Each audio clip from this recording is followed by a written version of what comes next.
চায়ের সাথে হোক বা টমেটো সসের সাথে, সব কিছুর সাথেই খেতে কিন্তু অসাধারণ সুন্দর লাগে। সুন্দর হয়েছে আর কতটা মুচমুচে হয়েছে সেটাও আমি আপনাদেরকে দেখিয়ে দিচ্ছি। আশা করছি শব্দ শুনে আপনারা বুঝতেই পারলেন কতটা মুচমুচে হয়েছে। এই দেখুন, একদম হাত দিলে গুঁড়ো হয়ে যাবে, যেহেতু চালের গুঁড়োটা দেওয়া আছে, খেতে কিন্তু অসাধারণ সুন্দর হয়। স্ন্যাক্স বানাতে ইচ্ছে করলে আমার আজকের রেসিপিটা বানিয়ে দেখতে পারেন। বানানো একদমই সহজ আর খেতে কিন্তু অসাধারণ সুন্দর হয়। একদম চটজলদি এই রেসিপিটা বানিয়ে নেওয়া যায়। এটা গরম গরম চায়ের সাথে খেতে যেমন ভালো লাগে, তেমনি টমেটোর সসের সাথে বা আপনারা ভাত দিয়েও কিন্তু খেতে পারেন, খেতে ভালো লাগবে। তো নমস্কার বন্ধুরা, আমার চ্যানেলে আপনাদের সকলকে আবারও একবার স্বাগত জানিয়ে আজকের পর্বে আমি আপনাদেরকে দেখাতে চলেছি সয়াবিন দিয়ে দারুণ মুচমুচে কুরকুরে পকোড়া। তো চলুন দেরি না করে ঝটপট আমার রেসিপির দিকে যাওয়া যাক। তো সবার প্রথমে আমি এখানে অল্প কিছুটা সয়াবিন ভিজিয়ে রেখে দিয়েছিলাম বেশ কিছুক্ষণের জন্য। এই দেখুন সুন্দরভাবে কিন্তু সয়াবিনগুলো ভিজে গেছে। আর আমি এখানে বড় দানার যে সয়াবিনটা হয় সেটা নিয়েছি, আপনারা চাইলে কিন্তু ছোটোটাও নিতে পারেন, কোনো সমস্যা নেই। এবার আমি এটা গরম আগের থেকে জল দিয়ে ভিজিয়ে রেখেছিলাম। আপনারা যদি ইনস্ট্যান্ট বানাতে চান সেক্ষেত্রে কিন্তু গরম জলের মধ্যে সয়াবিনগুলো দিয়ে একটু ফুটিয়ে নেবেন, তারপর ঠান্ডা জলে ধুয়ে একটু ঠান্ডা করে নিয়ে রেসিপিটা একইভাবে বানিয়ে নিতে পারেন। আশা করি আপনারা বুঝতে পেরেছেন। তো এখন আমি এই জলটা ভালোভাবে ঝরিয়ে নিয়ে মিক্সার গ্রাইন্ডারে একটু মিহি করে বেটে নেব, খুব বেশি মিহি করার দরকার নেই। তো এটা বেটে নিয়ে ফিরে আসছি। তো দেখুন বন্ধুরা, আমি কিন্তু জলটা ঝরিয়ে নিয়ে সয়াবিনগুলো মিহি করে গ্রাইন্ড করে নিয়ে চলে এসেছি।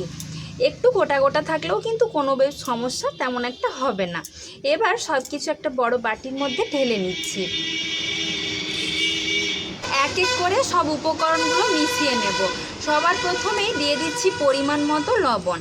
এবার দিয়ে দিচ্ছি সামান্য কিছু কাঁচা লঙ্কা কুচি। আপনারা যেমন ঝাল খাবেন সেরকম মতন বুঝে কাঁচা লঙ্কার পরিমাণটা বাড়িয়ে কমিয়ে নেবেন।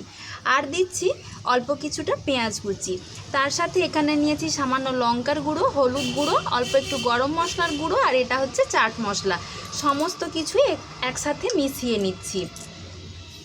এবার দিয়ে দেব বেসন।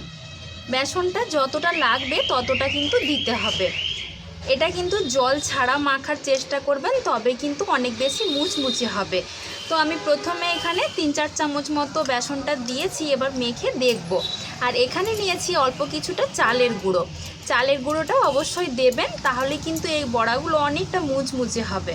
তো এবার সব কিছু ভালো করে মিশিয়ে নিচ্ছি, জল ছাড়াই ভালো করে মেখে নেব। তো ভালোভাবে আমি কিন্তু মেখে নিয়েছি, জল ছাড়াই মেখে নিয়েছি। এবার এগুলো ভাজার জন্য আমি এখানে তেলও কিন্তু গরম করতে বসিয়ে দিয়েছি। আমি এটা সরষের তেল দিয়ে ভাজছি, আপনারা চাইলে অবশ্যই সাদা তেলটা দিয়েও ভাজতে পারেন, তাতে করে কোনো সমস্যা নেই।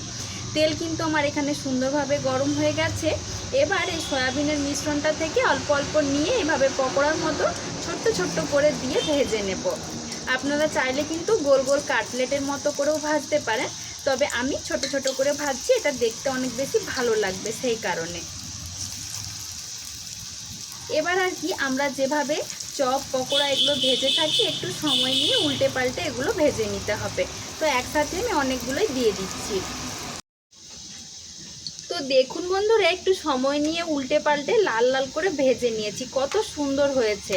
আর এগুলো যেহেতু চালের গুঁড়ো দেওয়া থাকে তাই কিন্তু খুব বেশি মুচমুচে হয়। আপনারা কিন্তু অবশ্যই এই সহজ স্ন্যাক্সের রেসিপিটা বাড়িতে বানিয়ে দেখতে পারেন। গরম গরম চায়ের সাথে হোক বা টমেটো সসের সাথে, সব কিছুর সাথেই খেতে কিন্তু অসাধারণ সুন্দর লাগে। তো আমার কিন্তু প্রথম ব্যাচের পকোড়াগুলো ভেজে নেওয়া হয়ে গেছে। এবার তেলটা ঝরিয়ে নিয়ে তুলে নেব। আর একই রকমভাবে বাকি যেগুলো আছে সেগুলোও আমি তেলের মধ্যে ছেড়ে দিচ্ছি। দ্বিতীয় ব্যাচের পকোড়াগুলো মোটামুটি আমার ভাজা হয়ে গেছে। এই সময় আমি 3-4টে মতো চেরা কাঁচা লঙ্কা একটু ভেজে নিচ্ছি, ওপর থেকে ছড়িয়ে এটা পরিবেশন করব। এতে করে দেখতে খেতে দুটোই কিন্তু অনেক বেশি ভালো লাগবে।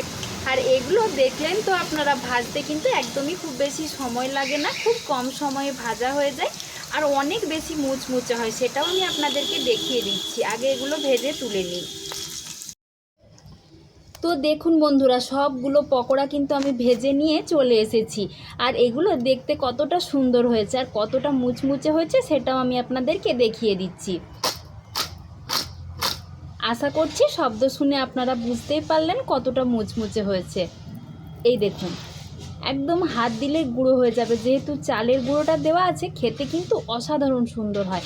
আপনারা অবশ্যই এই গরমে বা বৃষ্টির সন্ধ্যেতে চায়ের আড্ডাতে এরকম স্ন্যাক্সটা বানিয়ে দেখতেই পারেন। খেতে কিন্তু আশা করছি আপনাদেরও অনেক ভালো লাগবে। তাহলে বন্ধুরা, চটজলদি কোনো স্ন্যাক্স বানাতে ইচ্ছে করলে সয়াবিন দিয়ে এই পকোড়ার রেসিপিটা বানিয়ে দেখতে পারেন। বানানো তো দেখলেন আপনারা, যেমন সহজ, খেতে তেমনি মজা। গরম গরম চায়ের সাথে হোক বা টমেটোর সসের সাথে, সব কিছুর সাথে খেতে জাস্ট ফাটাফাটি লাগে। আপনারা অবশ্যই রেসিপিটা একবার হলেও বাড়িতে বানিয়ে দেখবেন। তো আমার আজকের রেসিপি কেমন লেগেছে সেটা কমেন্টে জানাতে ভুলবেন না। ভালো লাগলে লাইক ও শেয়ার করে দেবেন। আর এরকম নিত্য নতুন রেসিপি পেতে হলে অবশ্যই চ্যানেলটা সাবস্ক্রাইব করে আমার পাশে থাকবেন। আজকের মতো এই পর্যন্তই। সবাই ভালো থাকবেন, সুস্থ থাকবেন। ধন্যবাদ।